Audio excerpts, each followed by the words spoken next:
OK, salut tout le monde. Ça se peut que je fasse le laboratoire en deux temps parce qu'il est quand même assez long. Euh, mais bon, c'est pas grave. Alors, on y va tout de suite sans plus tarder. Très bien. Alors, il faut faire la machine. Je vous conseille de faire le laboratoire sur une machine virtuelle. Si vous le faites sur votre machine réelle, vous n'allez rien briser, là. On ne brise pas rien à la fin du laboratoire, mais faites attention pour rien scraper quand même. Donc, si vous n'êtes pas à l'aise, ne faites pas le laboratoire. Écoutez seulement ce que je fais. OK, on va venir mettre ça comme du monde, hein. Arrière-plan noir, texte en blanc. Puis, je pourrais monter un peu la police. 18. Yes. OK.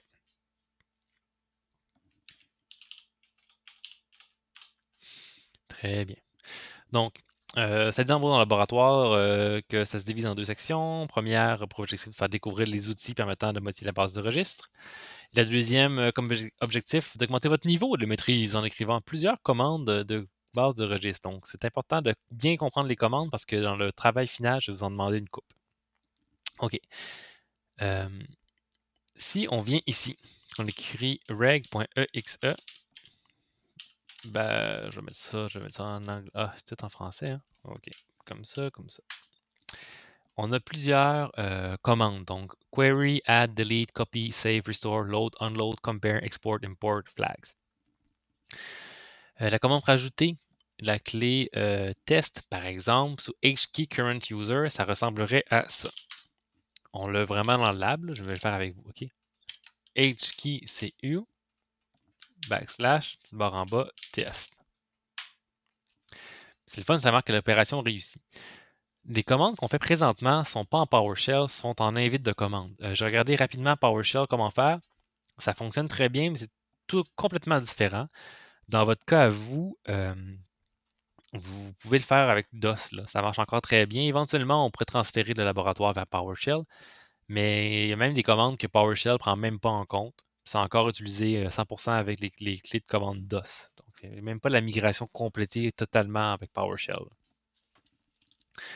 OK, alors, pour afficher la liste des clés sous Current User, on fait quoi? On fait Query. Un peu comme une base de données. Vous allez voir ça dans vos cours. HKey Current User. Ah, on affiche qu'est-ce que fait. Donne-moi ce qu'il y a dedans. Avec PowerShell, c'est genre Get Child Item. Faites Ah, Get Child Item, mais oui, je sais pas si vous en souvenez, on fait PowerShell, puis on fait Get Child. Oh, je sais pas si l'autocomplete fonctionne. Ouais, Get Child Item. Puis là, il me semble que c'est genre HKLM. Mais là, je m'avance un peu, OK? On va revenir à mon bon vieux DOS, OK? Mais si vous voulez pousser plus loin pour vrai, allez-y. Je me souviens plus exactement, là. J'ai juste de le regarder, mais c'est pas grave. C'est pas dans le laboratoire, OK? OK. Pour vérifier si la clé test est présente. Ah, c'est intéressant ça. Est-ce que la clé test est là?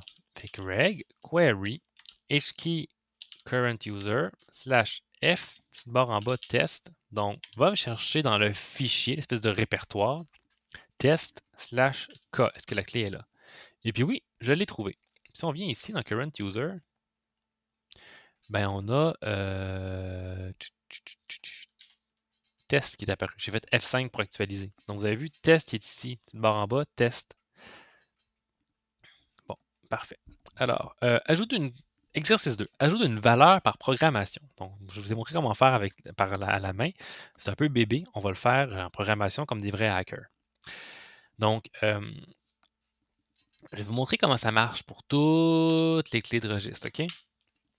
On vient ici. reg.exe add HKeyCurrentUser. Donc, add, on marque toujours le nom d'où est-ce qu'on veut rajouter nos trucs. Donc, dans les dossiers, hein, les petits dossiers qui sont là, dans HKeyCurrentUser, on peut le réduire en HKCU. Ah, intéressant. HKCU, backslash, petite barre en bas, test, -v data, -t reg binary, -d le contenu. V, c'est le nom. V comme dans valeur. Data. T, c'est le type. C'est quoi mon type? C'est binaire. Slash D, data. Donc, value, type, data. Valeur, type, donnée. Oh, on l'a même en français. Mon Dieu, c'est merveilleux. Valeur, type, donnée. Retenez ça, c'est comme ça pour tous les types. Je fais F5 ici, vous avez vu, j'ai rajouté en binaire cette valeur-là. 0, 1, 2, 3, 4, 5, 6, 7, 8, 9. Si je l'ouvre, ben ça ressemble à ça. 0, 1, 2, 3, 4, 5, 6, 7, 8, 9. Ça donne ça. Hein, c'est comme une espèce de string. Ah, ben 01 c'est point, 23 c'est hashtag, 45 c'est E majuscule, G c'est 67, puis 89 c'est point. Vous comprenez un peu le concept? Voilà. Puis, juste revenir ici. Ben, on n'a pas la valeur, par exemple, en binaire à côté. Mais bon, vous comprenez un peu le concept. On ne va pas faire beaucoup de binary parce que c'est très très abstrait, mais on peut faire beaucoup de reg z si vous voulez. La commande pour remplacer une valeur, c'est ça ici. Regex add crème. Antoine, c'est-tu la même commande qu'en haut? Ben oui. Mais va te dire par exemple, veux-tu remplacer la valeur? Là, tu marques oui. C'est un peu poche. Hein? Veux-tu remplacer la valeur? Imagine tu fais un script, puis tu es comme pré-marqué oui tout le temps, c'est tannant. Donc, vous vous en doutez sûrement, on peut faire force. Barre oblique, F, comme dans forcer le remplacement de la valeur. Donc, juste pour vous montrer que ça a fonctionné. ABCDEF, Enter. L'opération est réussie. Là, il ne nous a pas demandé veux-tu remplacer la valeur? Ça s'est fait, bang, direct. Bon, pour ajouter une valeur chaîne, par exemple, le fameux salut de tantôt, on vient ici, et puis on rajoute add, nanana, v message, salut, clink, puis là on vient ici. Donc, valeur message, et c'est donné dedans, ça va être salut, message, salut. Et puis, bon, ben, si on veut remplacer, même chose. Oups. Mais il faut confirmer. Mais si on voulait forcer le changement, ça prendrait un slash F. Oui, excusez-moi, comme ça. Puis là, on force le remplacement. Donc, j'ai rendu bonjour sans demander. Et c'est la même chose pour des words, mais ne vous faites pas avoir, guys. Je vais le faire avec vous. C'est pas la même chose. Vous allez voir, attention. CLS. Donc, the word, c'est quoi? C'est the word, j'ai un blanc. On va faire 5. The word, c'est ça, c'est l'hexadécimal. L'hexadécimal. C'est une valeur en. C'est une valeur, c'est un int. C'est un integer. C'est une valeur numérique. Et the word, value nombre 1, type the word, data size. Et si on vient ici, c'est 10 en hexa, 16 en décimale. Donc, quand tu marques D ici, ça va être en décimale. Donc, la valeur décimale. Si tu voulais mettre de l'hexadécimal, par exemple, ce ne serait pas très compliqué. Regexa, comme ça, on rajoute dans nombre 2, slash T, type the word, hexadécimal, tu mets juste 0x et ça va être compris. 16, 16, nice, hein? C'est compris par l'interpréteur, en gros, de l'indice de la fenêtre de commande. OK. Si on va aller chercher le contenu des valeurs, on va aller faire un reg. Je ne sais pas si vous vous souvenez, c'est query. On va chercher la commande plus haut, comme ça, query, hkcu file test.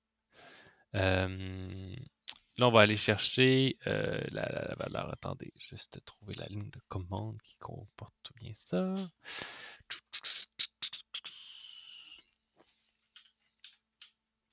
Ouais, comme ça.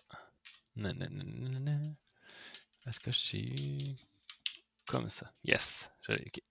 Query, est-ce que je sais backslash barre en bas de test? Regardez ici, ça va toujours être en hexa. Mais c'est le fun, il met un 0x en avant. Fait qu'il n'y a pas de confusion. Tu fais pas comme ok, ouais, je pensais que c'était 10 en décimale. Mais non, c'est de l'hexa, 0x. Donc c'est ça. On a rajouté les valeurs par programmation. Exercice 2.4, je suis rendu là. Ajoute une clé contenant une valeur de chaîne multiple. OK, bon, une chaîne multiple. On va aller voir ça ici. Ça a l'air assez intéressant. Là. Clic, clic, clic. Add, OK. C'est la même chose, hein? HKCU, tu barres en bas test. La valeur, c'est quoi? MRU. Slash T. Règle multi SZ. OK. Et puis, fax, email. Et puis là, vous avez vu /0. Intéressant. Quand je viens ici, ça fait un saut de ligne. Oh, amazing. Si je fais un query dessus, ben on a un /0. Donc, au premier vidéo, je vous disais, le nul, on fait comment? Ben, nul, c'est /0. Donc, saut de ligne, c'est pas \n comme en C++, ça va être votre /0. Alors, la question expliquez comment les données et les valeurs MRU sont affichées dans regedit.exe. Ben là, vous avez pas mal la réponse. Là. Et je vous le dis-tu? Je vous le dis. Ah, il y a un saut de ligne. Donc, si on va chercher les valeurs avec query, on peut même marquer aussi la query comme ça. Attendez, sur une valeur en particulier. Je vais marquer c'est comme ça. Attendez là. Reg query. En passant, le .exe n'est pas toujours nécessaire. En fait, il n'est jamais vraiment nécessaire. Mais .exe, ça montre que c'est un exécutable. C'est u /test /v value. Vous me chercher la valeur MRU. Il ne met pas sur deux lignes. C'est important de le dire. Par contre, quand tu l'ouvres avec l'éditeur ici, MRU, il est sur deux lignes. OK? Donc, dans Regedit, fax et email sont chacun sur une ligne. Ce /0 représente un saut de ligne. Ce serait ça la réponse. /0 représente un saut de ligne. Quand vous voyez ça dans les queries, ça représente un saut de ligne. Très bien. 2.5. Ajouter une clé et une valeur de chaîne extensible. Et puis là, si on fait reg comme ça, add.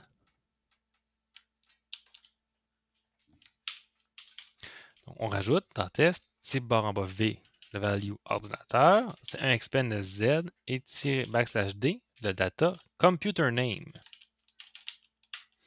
Si je viens ici avec la reg.exe query,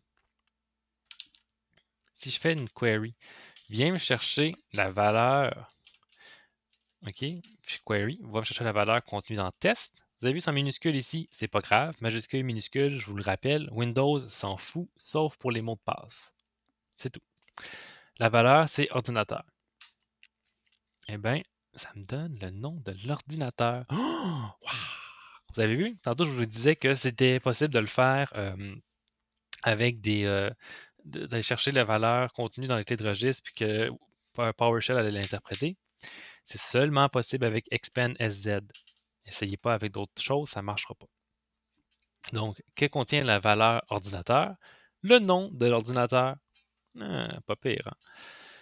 Exercice 3. Exportation et importation d'une clé dans un fichier .reg. OK, alors c'est parti. Donc, si on veut faire une exportation de test dans un fichier .reg, il faut faire ça comme ça. Attendez, on va tout supprimer ça.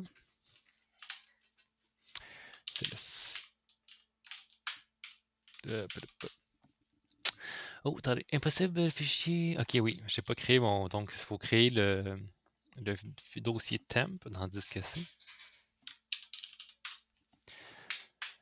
OK, alors j'exporte le contenu de Timor en bas test dans temp. OK. Va-t'en dans Notepad++ ou juste Notepad, là, ça fait la job. Puis viens modifier la valeur du nombre 2 pour 64. Et puis regardez aussi, hein, MRU, c'est sauvegardé comment? C'est du binaire.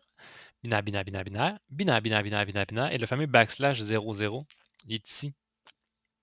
Mais c'est du binaire. MRU, le /0, excuse-moi, le backslash, ça n'a pas rapport en tout. Ordinateur, c'est un nom de. C'est le nom. Le /00, pour vrai, /00, je sais pas c'est quoi en binaire. J'ai aucune idée. Fax puis mail. F A X. Ah, ce serait ça ici. 00000. Ça serait mon fameux. Mon espace, ce serait ici. OK? Bon. Là, on change la valeur pour 64. 64 en décimale ou en binaire ou en hexadécimal? Ça va être 64 comme ça. OK? 64 en hexa. 10, 64. Et puis là, après la sauvegarde, ajouter la valeur dans le registre après la sauvegarde. Donc, on ajoute la valeur utilisateur après la sauvegarde contenue de la clé test dans un fichier reg. Donc, si je viens ici, encore une fois, chat 3.3, on vient modifier. Et puis, on va rajouter, excusez, on va rajouter via ici, via l'invite de commande, la valeur utilisateur. Donc, si je viens ici, on va faire ça ici comme ça. Oups. C'est pas très long. J'ai accroché plein de touches. Comme ça.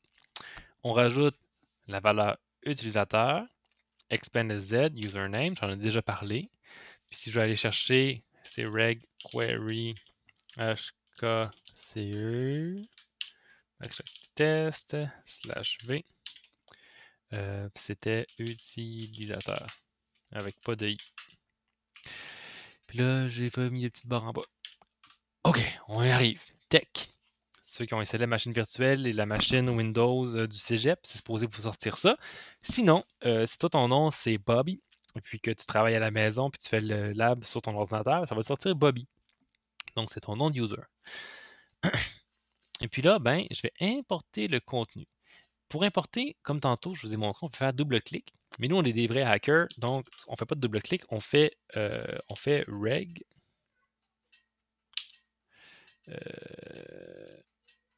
Edit. C'est ça qu'on demande. Puis là, tu fais, Colin, comment je fais pour importer ça avec regedit? Eh boy. Ben, on peut le faire. Excusez-moi. J'ai sauté une ligne là.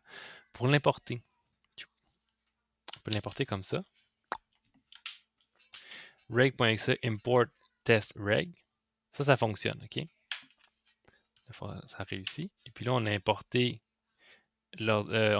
nombre 2 qui est rendu 64 en hexa, qui est rendu 100 en décimale.